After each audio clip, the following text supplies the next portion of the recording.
Alors, je vais commencer par, avant de poser la première question, n'oublions pas le QR code qui s'affiche sur l'écran. Veuillez s'il vous plaît le scanner pour pouvoir poser vos questions sur notre plateforme CTO Forum. Jamal Dib, je commence par vous. Pourquoi? Parce que vous, c'est Webknis. J'ai envie de dire, vous êtes l'ancêtre. Je ne sais pas, chaque fois qu'on vous pose la question comme ça vous fait rigoler. Mais en tous les cas, allez, pour être plus sérieux, on va dire, vous êtes le pionnier du e-commerce en Algérie. Alors, pendant toutes ces années, comment vous avez vu les choses évoluer? Quels sont aujourd'hui, pour vous, les leviers, en tous les cas, à mettre en avant pour réellement avoir du véritable e-commerce chez nous? Je vous en prie. Bonjour, d'abord, merci pour l'invitation, très heureux d'être présent aujourd'hui. L'évolution et les leviers. Alors l'évolution du e-commerce en Algérie, on est passé du cap où via des plateformes comme Hotkeys, on arrivait à trouver le produit ou le service et on avait à se déplacer vers ce dit produit ou service. Et aujourd'hui, on arrive à plutôt faire que ce produit-là arrive chez nous sans qu'on ait à faire de transactions. Donc le paiement reste à la livraison, mais le produit et le service se déplacent vers nous. Mhm. Ça, c'est l'évolution. Après, les leviers du e-commerce actuel, on a eu une évolution législative. On a eu la loi 1805 et celle 1807, toutes deux qui ont été un ajout important pour l'environnement. Elles sont là pour cadrer l'activité. Elles servent à donner un cadre plutôt, ou du moins une trame à ce que se veut être un e-commerce algérien. Après, si on en discutera après, elle a besoin d'être tout aussi évolutive que l'e-commerce en Algérie. Le second levier du e-commerce, c'est l'émergence des sociétés de livraison. Depuis, disons, 5-6 ans, on a l'émergence d'un nombre d'acteurs qui qui se spécialisent dans la livraison express et la livraison spécialisée sur Internet. Et l'émergence de ces acteurs-là a aidé l'évolution du e-commerce en Algérie, ou du moins a aidé cette nouvelle logique où le produit, on avait à se déplacer pour le trouver. Maintenant, le produit se déplace vers nous. Ils aident également à tout ce qui est recouvrement, etc., pour les acteurs du e-commerce. Vous avez une évolution probable ou il y a une nécessité maintenant d'intensifier les développements pour ce segment, ou du moins pour la logistique, Mhm. dans l'e-commerce, concernant les hubs, etc. Ça va être le levier du e-commerce prochain. Après, vous avez les incitations fiscales, etc. Tout ça peut inciter les gens à plus utiliser le paiement électronique. Donc, si on doit développer le paiement électronique, il ne peut se faire sans incitation fiscale, à la fois pour les vendeurs, mais également pour les acheteurs. C'est-à-dire le consommateur algérien doit trouver un intérêt quand il fait la comparaison entre un produit qui coûte 1000 dinars chez la boutique à quelques kilomètres et la boutique en ligne.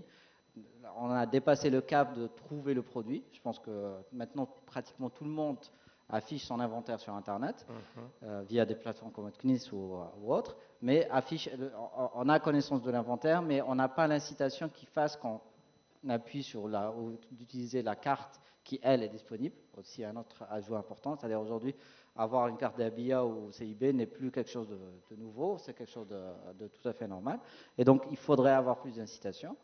Et après, vous avez tout ce qui est travail qui est fait à la fois par les autorités, mais par des acteurs aussi comme Otknis, qui est la vulgarisation et Alors, l'incitation de façon justement, générale. on va poser la question à Algérie Post, vu qu'aujourd'hui, on va dire, il y a un maximum de détenteurs de cartes Dahabia à travers le territoire national. Qu'en est-il concrètement du e-commerce? justement concernant Algérie Post يعني لاحظنا فيه طلب كبير في إطار التجارة الإلكترونية. Mhm. وأول خطوات بريد الجزائر في هذا المجال أن قمنا بإنشاء واجهات إلكترونية. ابتدينا بالبيع الطوابع البريدية لهواة الطوابع البريدية، والدفع يكون عن طريق البطاقة الذهبية. بعدها رحنا عملنا اتفاقية مع لاناب المؤسسة الوطنية للنشر والتوزيع. حطينا ثاني في المنصة عندنا بيع الكتب والدفع عن طريق البطاقة الذهبية، ولاحظنا أنه فيه قبول كبير. كبير من طرف والآن احنا في صدد إبرام اتفاقيات مع متعاملين وطنيين للولوج لهذا سوق التجارة الإلكترونية. Très bien. Alors, Sabrina Djellouli, pour ce qui est des infrastructures technologiques, vous en êtes en tous les cas spécialiste, comment aujourd'hui les nouvelles technologies peuvent-elles, on va dire, sécuriser et à la fois optimiser ces transactions, et Dieu sait qu'il y en a beaucoup.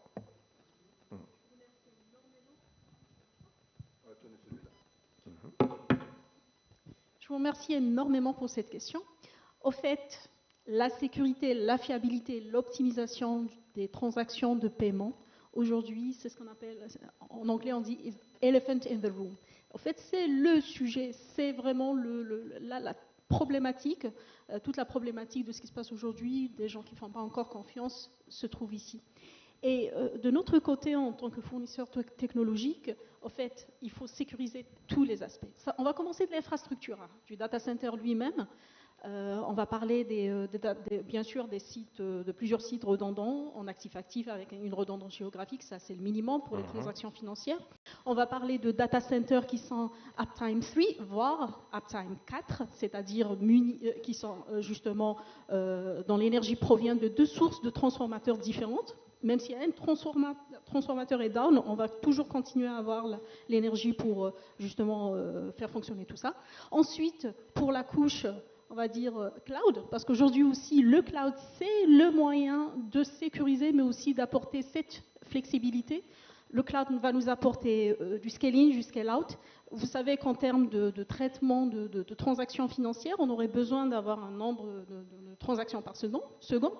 Et ce nombre-là va être d'autant plus important que la plateforme puisse supporter justement de la scalabilité. Aujourd'hui, quand on parle du cloud, bien sûr, c'est un cloud qui devrait être installé en Algérie, en local, et qui va justement apporter cette couche supplémentaire de protection, de sécurité. Aussi, dans l'équipement, on va parler des serveurs HSM, Hardware Secured Machine, parce qu'aujourd'hui, bien sûr, c'est inévitable aussi, hein, même si on vous vole cette machine-là, on ne pourra pas la décrypter pour avoir vos données. Ensuite, lorsqu'on arrive à l'application, là, on va justement avoir tout le monde des algorithmes d'encryption, de décryption, des sandbox, bien sûr.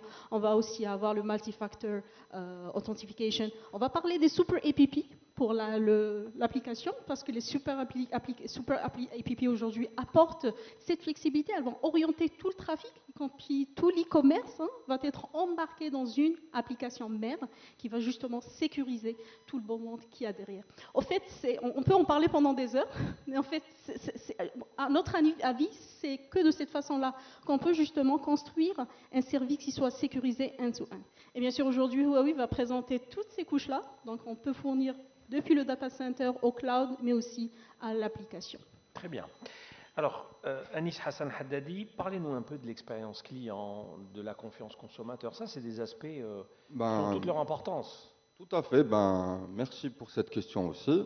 Parce que là, on a entendu plus l'aspect de ceux qui proposent ou les dispositifs réglementaires ou techniques. Il faut savoir que moi, je suis aussi enseignant et formateur. Et en 2024, j'ai eu la chance de faire plusieurs wilayas, vraiment plusieurs wilayas, pour faire des formations pour des artisans, pour des jeunes entrepreneurs, pour des cadres aussi de la fonction publique, et autour du e-commerce et du marketing digital. Et donc, c'était des entreprises qui avaient énormément de potentiel, parfois des artisans qui avaient un savoir-faire exceptionnel. Et comment vous dire, c'était des formations longues, parfois de 5 jours, mais ça ne suffisait pas. Ça ne suffisait pas. C'est-à-dire que quand je vous parle de tous ces acteurs-là, ils savent très bien c'est quoi un téléphone, ils savent très bien utiliser des réseaux sociaux, ils savent bien présenter leurs produits, mais que via leur téléphone. Alors, je reviens vraiment à la source, que via leur téléphone. Quand on va, par exemple, je donne un exemple simple, qui lancent de la publicité en ligne pour mettre en avant leurs produits. Là, on ne pourra plus beaucoup utiliser le téléphone. Quand on leur demande d'acheter un nom de domaine tout simplement, ou de lancer leur site eux-mêmes, on ne peut plus utiliser le numéro de téléphone. Et donc on revient à une problématique un peu vieille, ce qui est la bureautique. Alors, je sais que peut-être je vais choquer un peu en vous parlant de ça, mais tous ces acteurs économiques locaux qui sont vraiment une richesse, qui peuvent vraiment, comment dire, présenter des produits et des services innovants et parfois aussi intéressants, n'ont pas cette compétence-là de bureautique, de pouvoir utiliser un ordinateur et de pouvoir avoir tous les dispositifs nécessaires pour appliquer du e-commerce et pourquoi pas du e-payment.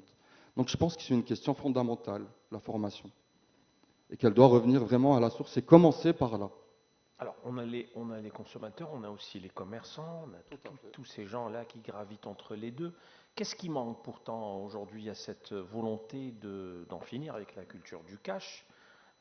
Ça commence à bien donner en tous les cas pour l'utilisation des cartes magnétiques de manière générale. Pour le e-commerce, on a l'impression qu'il y a quelque chose qui manque.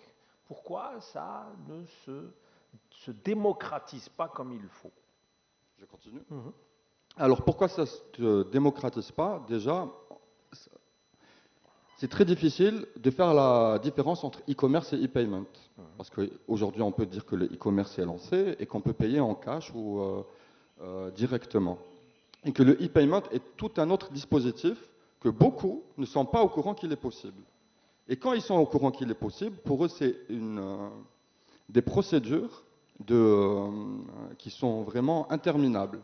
Pour expliquer que pour faire du e-payment, il faut que votre entreprise ait le même nom que votre nom de domaine, c'est déjà un frein, un très très grand frein.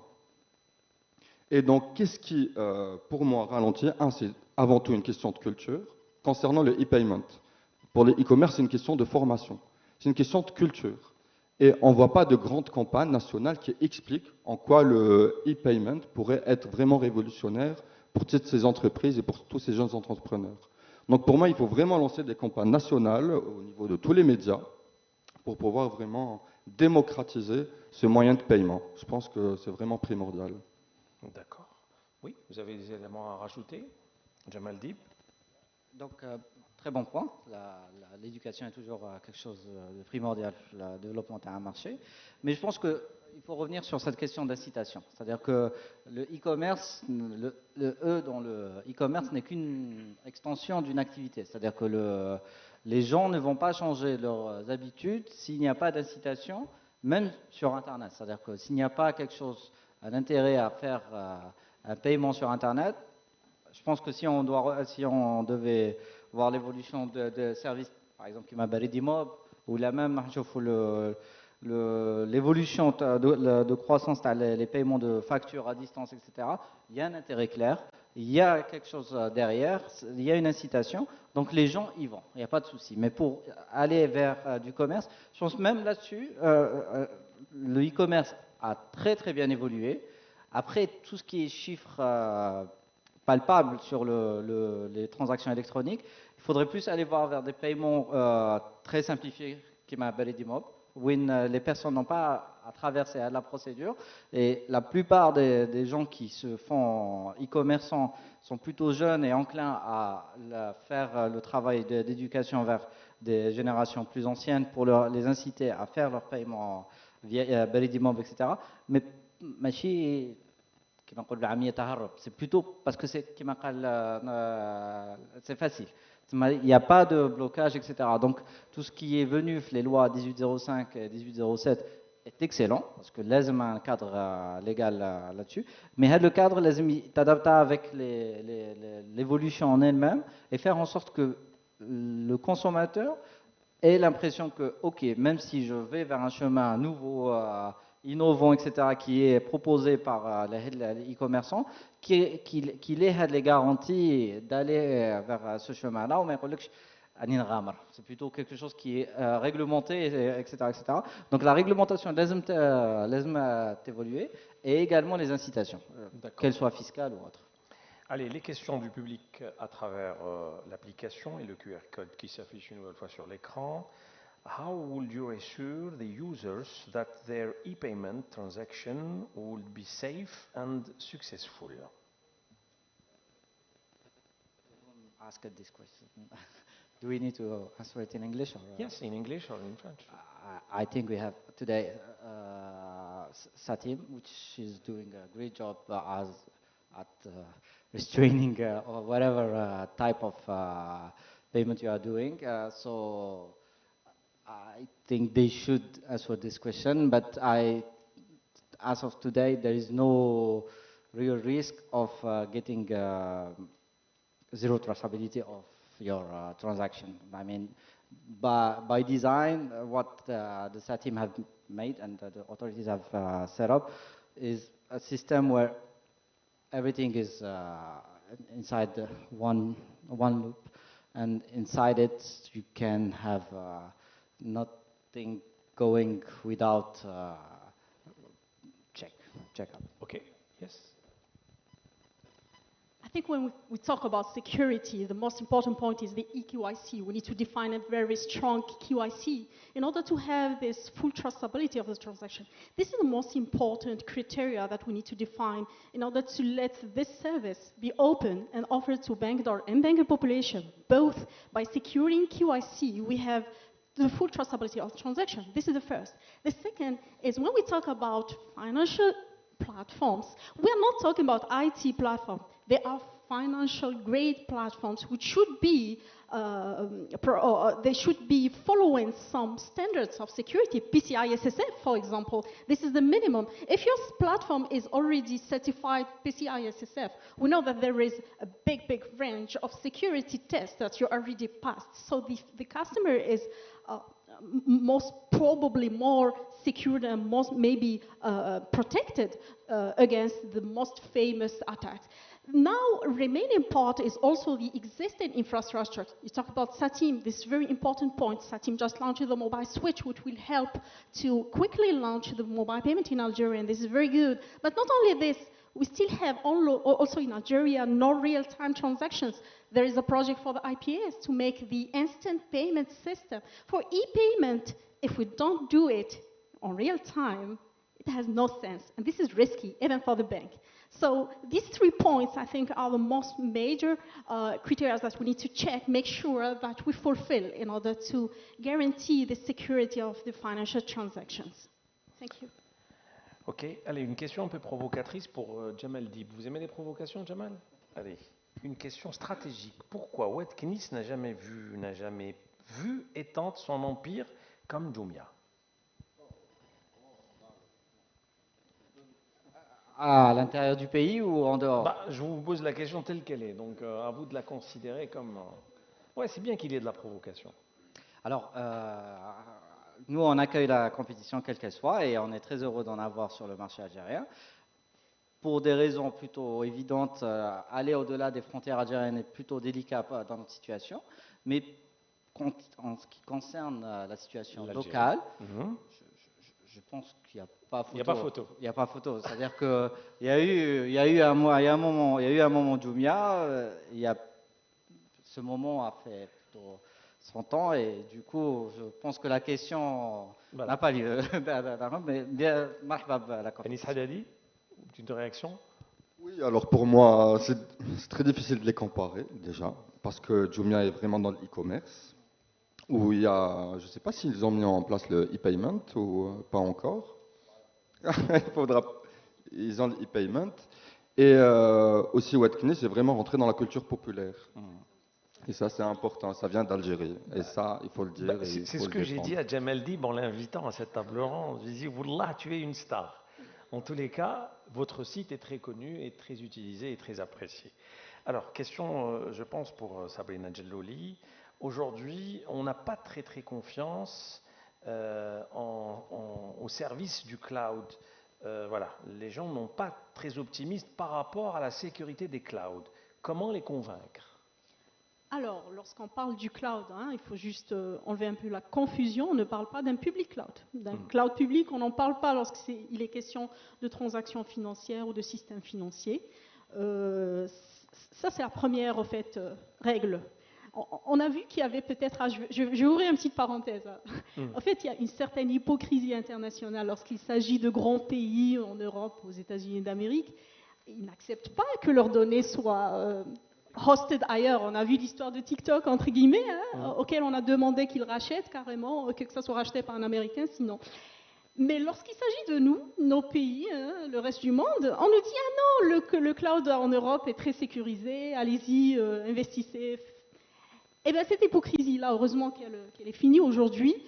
Un pays comme l'Algérie a déjà fait une grande avancée hein, avec le cloud du gouvernement. Nos données personnelles, notre numéro d'identité nationale, tout l'historique, les dates de naissance de nos enfants, tout ça va être justement sauvegardé sur ce cloud national. Donc, lorsqu'on parle de transactions financières, je pense que le niveau de sécurité est aussi important que les informations d'identité nationale. Quand je parle de cloud, je précise bien que c'est un cloud qui va être installé en Algérie. Ici, tous les sites redondants seront aussi en Algérie, dans plusieurs villes. L'idée du cloud en elle-même, c'est que le cloud apporte une certaine flexibilité grâce au mécanisme du scale-in, scale-out, c'est-à-dire lorsque j'ai besoin d'une extension rapide, je peux le faire juste en rajoutant des machines virtuelles. Aussi, lorsque j'ai plus besoin de cet espace-là, je peux me retrank. Hein. Par contre, lorsqu'on a sur un déploiement silo standard, on a besoin d'importer des machines, de faire, voilà, donc c'est un TTM très très long comparé au cloud. Et puis, on a aussi l'avantage des cloud services, parce que le cloud est là justement pour banaliser des équipements physiques, donc pour virtualiser certaines fonctionnalités. Le WAF, achetez-le en tant qu'équipement physique, ça coûte tant.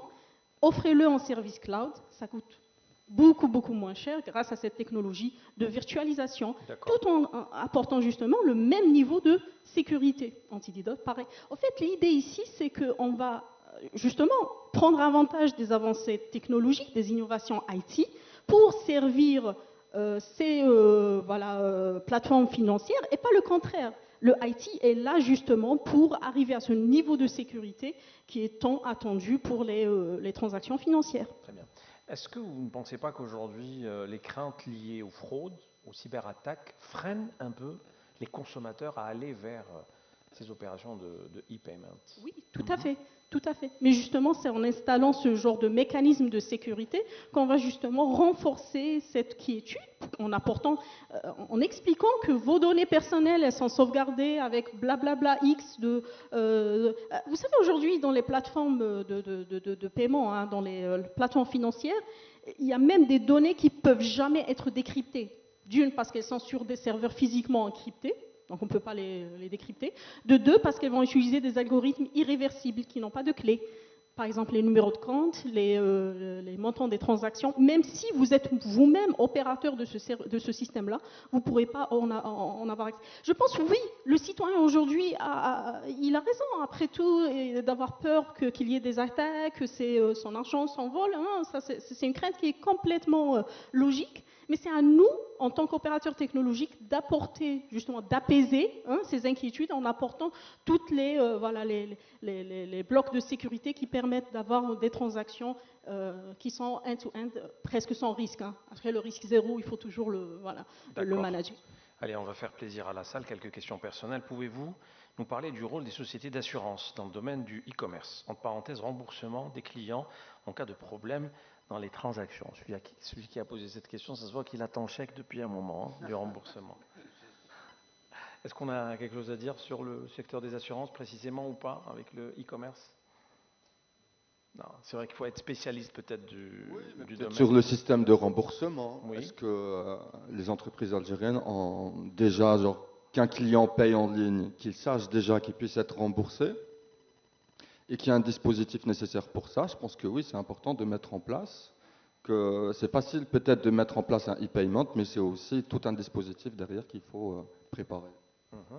Pour toutes ces questions-là, la réglementation 1805 impose toutes les règles de remboursement, etc., etc. Après, tout ce qui est en termes d'assurance, etc., c'est pour ça que je pense que tout le monde serait dessus, parce qu'il faudrait poser la question aux gens qui en sont responsables.